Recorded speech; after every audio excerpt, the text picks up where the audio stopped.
Being alone. I received an email the other day from a viewer who is having a problem with being alone. And I wanted to just talk about this for a little bit and go over, I'll talk about the email for a second. It says, "It's good to see where you are now and how happy you seem. I am really struggling with being alone. I've been lonely for years, but after the discard, I'm also alone. Not much family and no one really. Was super sick the other day and had to order pizza for dinner for my son. It hurts to see how little support I have and how alone I am. At least the ex would have gone to the store for me." So tried Match.com and was talking to a guy who seemed great. He started ghosting me after a month of texts and calls. Could you please do a video or a series on how to be happy alone and not feel so lonely? The discard has been rough to take, especially when he found someone else before he left. He hadn't had to spend one moment alone. You know, how did I cope? Anyways, so that's what I'm going to talk about today. So the first thing to start out with, in my opinion, I think being with somebody who isn't really there, basically being alone with somebody is a horrible experience. Now that's not to say that as it's progressed, it isn't equally hard, it's just different. The problem is whenever you're with somebody and they're treating you like you're not there, or they're not giving you the attention that you need or the support that you need, it can really get to you. I mean, it doesn't feel right. You feel like something's wrong. It's all part of that illusion. It's part of the facade of what the relationship is. Bottom line, this can make you feel crazy when you're with a person. Okay, so then that brings you to the point of feeling alone or being alone after the discard, like this person was talking about. And that is equally bad, right? It's a different set of pain that you're gonna feel. Now, it's even worse if your ex is with someone else. And part of the problem with this, and I'll talk about this a little bit more, is we get too focused on what the ex is doing, what they're getting away with, what they're not having to deal with. That is, I mean, all of us go through that, right? I mean, so you're going through that more, you could be going through that right now.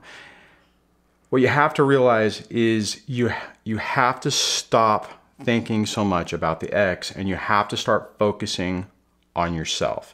Because if you don't, and you're constantly thinking about them and you're constantly, you know, and they don't even have to be with somebody. I mean, this is an interesting phenomenon on this, because if they leave you for someone else and you've been discarded and there's another person, then that hurts because you feel like, you know, that person stole the person away from you. In the beginning, whenever you don't really know what you're dealing with.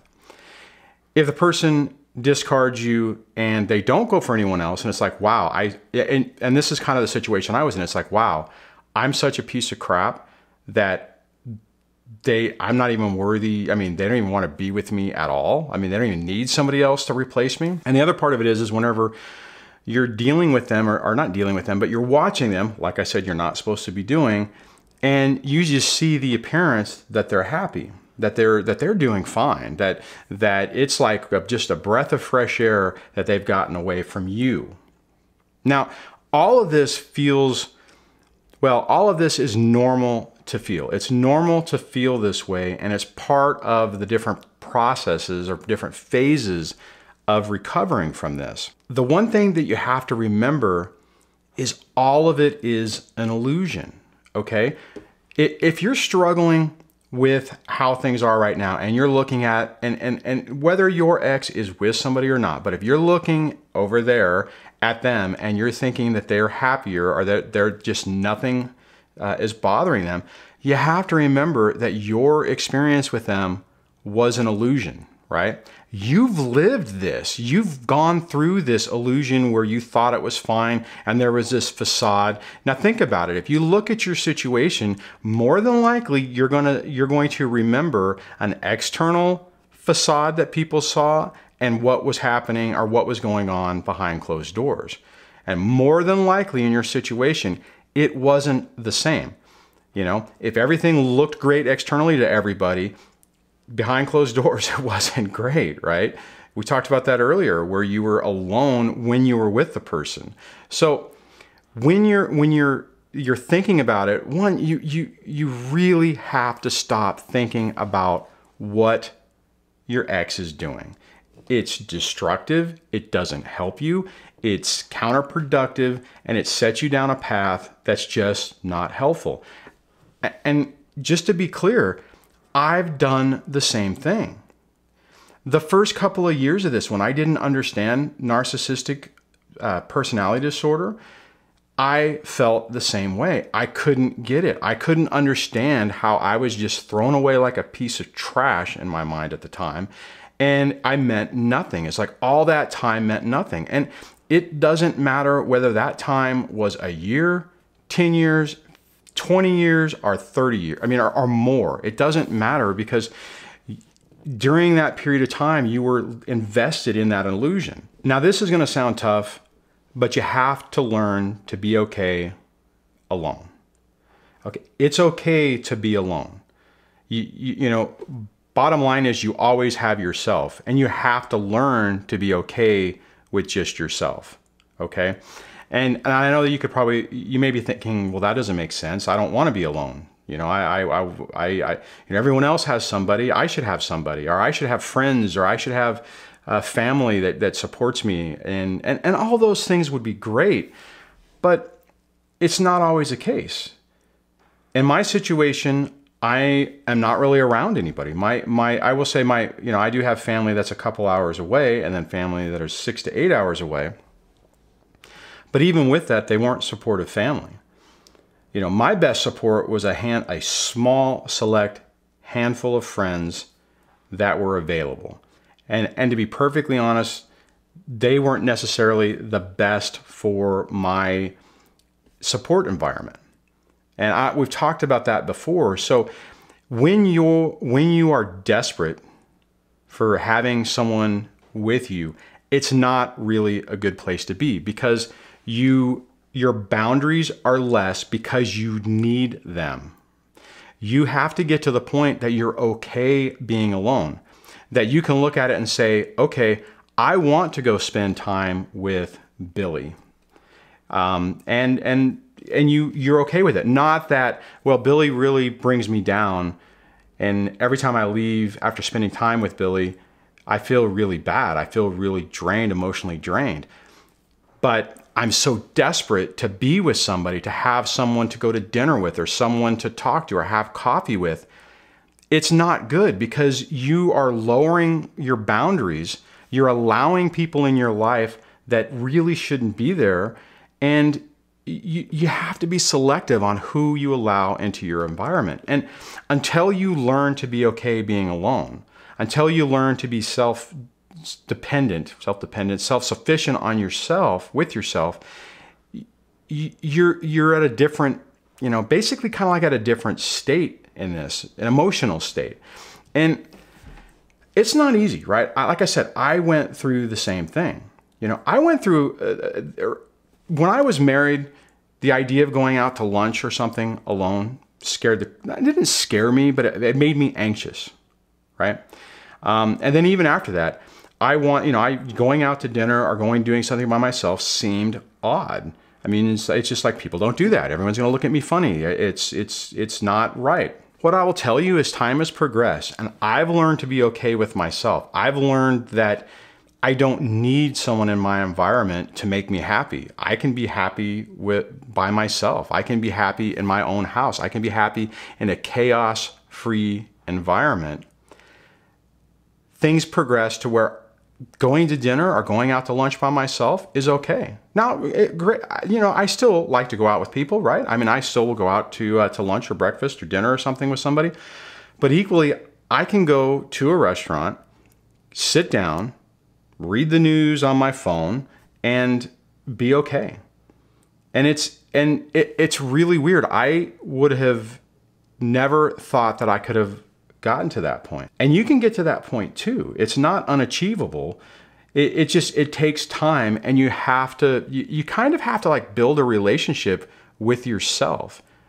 And you have to learn to be okay with yourself, and you have to learn to like who you are. Okay, bottom line, you won't feel this way forever. You're not going to be trapped in this mode forever. Now you have to work at it. I've talked about this before. You cannot allow yourself to just sit and get stuck in where you are and not take active steps to try to get yourself better, okay? You have a responsibility to yourself to work on your own recovery. It's not gonna, nobody's gonna come to your door, knock on it, and give you a magic pill to make everything go away. You have to do the work. I had to do the work. And it was harder for me because I was trying to figure this out on the fly. For the first couple of years, like I've talked about, I didn't know what I was dealing with. And I knew that something was wrong and I was trying to fix it, but I wasn't making much progress and it was really driving me crazy.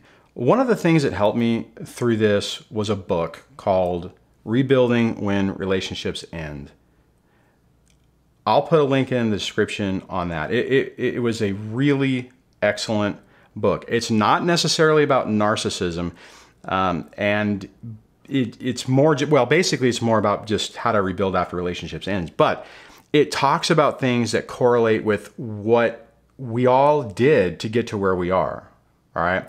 And what I mean by that is, like I was talking about before, where if you're worried about being alone, you allow people in and you're so scared to be alone that you don't have boundaries. You don't, if somebody pushes a boundary or they, for instance, if somebody says something to you or they're disrespectful to you or they don't treat you appropriately and you're sitting there going, well, we'll go back to Billy. Well, I don't really like how Billy talks to me, but I can either be with Billy and deal with some of that or be alone. You'll get to the point where that behavior is unacceptable to you.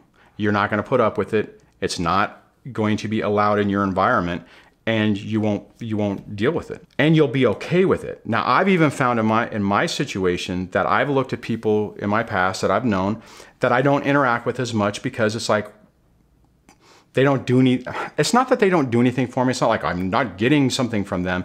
It's that the conversation is generally destructive. They have their own issues. And do I really want that drama in my life? Earlier, years before all of this, I will tell you absolutely. Having somebody in my life was more important than having appropriate boundaries.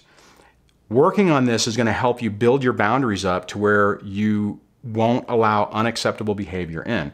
This book was an epiphany for me. I would highly recommend you look at it. I'll put my Amazon link into it. If you happen to do it, I get like a couple bucks if you do it. I don't care. Buy the book, at the bookstore, however you get it.